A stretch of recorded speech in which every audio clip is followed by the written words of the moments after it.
I'm Katie, and I'm currently taking the Real Estate Pre-License course through Metro Brokers Academy School for Real Estate. I want to invite you to study with me on my channel. We will review all the chapters individually, as well as the vocabulary you need to know within each chapter. So don't forget to like and subscribe at the end. Without further ado, let's move on to today's topic. Real Estate Exam Prep, Transfer Review, with Katie Landers Does Real Estate. Before we get started, let's take a look at today's outline regarding transfers and all the things we will be covering. You can find this outline in the description below this video.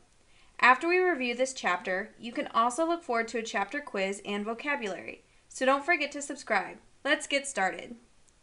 First up is title transfer. Title is the right of ownership and the evidence of that right. It includes all the evidence necessary for the proof of ownership. When title changes hands, this transfer is called alienation. There are two different ways to transfer title: involuntarily or voluntary. Involuntary transfer of title is the transfer of title without the owner's consent. Voluntary transfer of title is the transfer of title with the owner's consent. Let's take a look at methods of involuntary title transfer. We have natural causes, operation of law, and court action.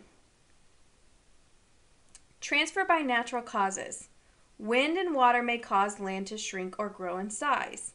The acquisition of title to this new land is a cession.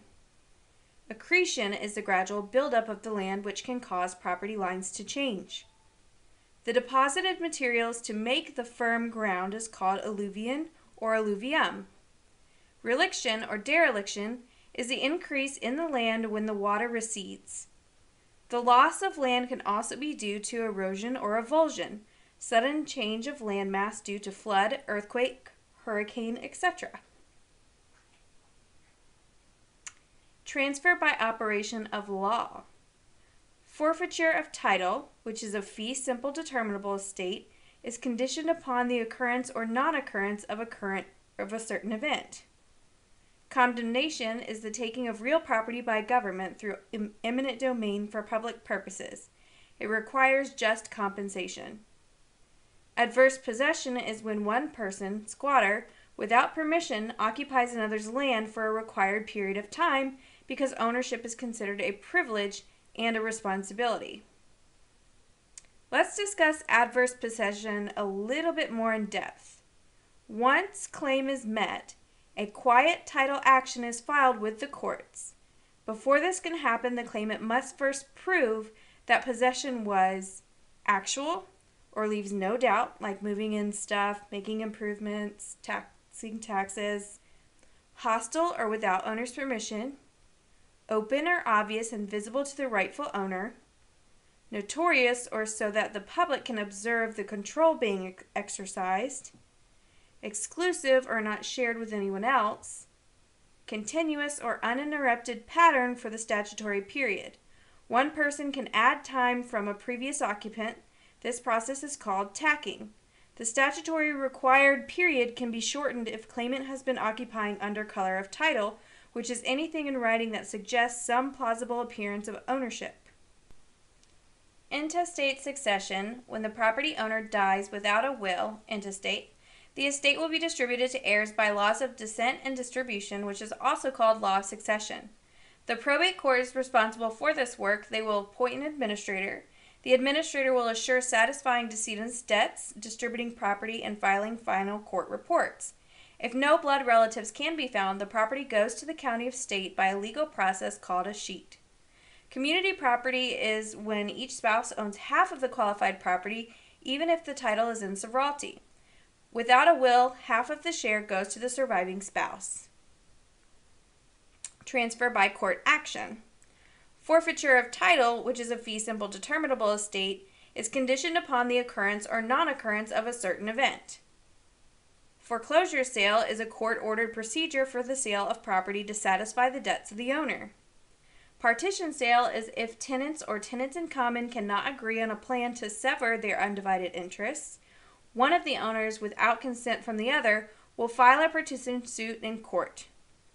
Quiet title action is court determined in case of adverse possessor suit that someone else has a proven claim. Now we are moving on to voluntary transfers of title, which again means with the owner's consent. Transfer by government patent or public grant. Patent is the document used when the government conveys land to a private individual. Transfer by will is when a person makes the will is the testator. The document is the last will and testament. The person named to carry out the will is the executor. The heir receiving real property, the devise, is the devisee, the heir. The heir receiving personal property, legacy or request, is the legatee heir. When a person dies with a valid will, he or she dies testate. Change to a will requires a new will or codicil, a new instrument that must be handled in the same way as the will. If real property is being conveyed, it requires an executor's deed. There are 3 types of wills: formal will, holographic will, and noncupative will. Formal will is a format will that will be typed or pre-printed instrument, usually prepared by an attorney. A holographic will is a will that is entirely handwritten, dated, and signed by the testator. Noncupative will is a will that was made orally in expectation of impending death. This is effective only for the disposition of real property. Transfer by gift is usually in the form of a gift deed. Voluntary deed, which is used to gift property to a relative. The phrase, for love and affection, is known as good consideration. Transfer by sale is when title is usually transferred by a deed as a result of a sale. Now let's look at all the types of deeds. A deed is a written instrument which, when properly executed and delivered by the grantor during the grantor's lifetime, conveys the grantor's interest to the person who accepts it, known as the grantee. Over the next few slides, we will be discussing the many different types of deeds more in depth. First off, we're going to start with warranty. A warranty deed guarantees good title through the expressed or implied covenant of season, covenant against encumbrances, covenant of quiet enjoyment, covenant of warranty forever, and the covenant of further assurances. Depending on the extent of the grantor's liability, the deed may be either general or special. A guardian's deed is executed by a court-appointed guardian to convey title to property owned by a minor, insane person, or the aged. An executor's deed is executed by an executor to convey title to real property owned by a decedent who left a valid will. Next up is court-ordered. A court-ordered deed is where state statutes stipulate the different kinds of deeds that are executed pursuant to court order, including deeds by administrators and executors, sheriff's deeds, master deeds, and other types of deeds that are executed without the consent of the owner or through a will, such as an executor deed. Most court-ordered deeds also list the actual price of the real estate as consideration. A sheriff's deed conveys title to property sold to satisfy either a mortgage lien, judgment lien, or tax lien. A tax deed is used to convey title to property sold by the government for non-payment of taxes. A deed in partition is used by the court when property is sold at a partition sale for the purpose of dividing a joint tenancy or tenancy in common ownership. A special purpose deed is used in court proceedings to allow those acting in an official capacity to make property transfers without incurring personal liability. A gift deed is the consideration is love and affection. Such deeds are normally used to make a gift of real property to a relative or friend, sometimes called a voluntary deed. A deed of trust is used in many states in lieu of a mortgage. Title is held by a trustee on behalf of a lender or beneficiary until the borrower trustor repays the loan. A trustee's deed is an instrument of trust administration used by a trustee to convey real property out of a trust. A deed in trust is an agreement between lender and borrower to give the property to a neutral third party who will serve as a trustee. A reformation deed is an equitable action that seeks to have a deed reformed to reflect the intention and agreement of the parties because the deed did not accurately reflect that intention and agreement. The following deeds are executed by court-appointed representatives. A guardian's deed is executed by a court-appointed guardian to convey title to property owned by a minor, insane person, or the aged. An executor's deed is executed by an executor to convey title to real property owned by a decedent who left a valid will. An admin's deed or administration's deed is executed by an administrator to convey title to real property owned by a person who died intestate or did not name an executor. A quitclaim deed is a deed without either expressed or implied warranties. It simply conveys whatever interest, right, or title the grantor has in the property, if any. A grant deed is only used in some states. It protects the grantee with only two covenants. The grantor promises that they have the right to convey property and promise that no encumbrances exist except as noted. A bargain sale deed contains neither express nor implied warranties of title, but the grantor implies ownership of the property described in the deed. This deed is only used in some states. Deed requirements for a valid conveyance. The grantor must be named and be legally competent. They must be of legal age and sound mind. All parties must enter into the contract under their own free will, absent of fraud, misrepresentation, duress, menace, or undue influence. If required, a court-appointed guardian might execute a guardian's deed on behalf of an impaired person or minor. It must be in writing.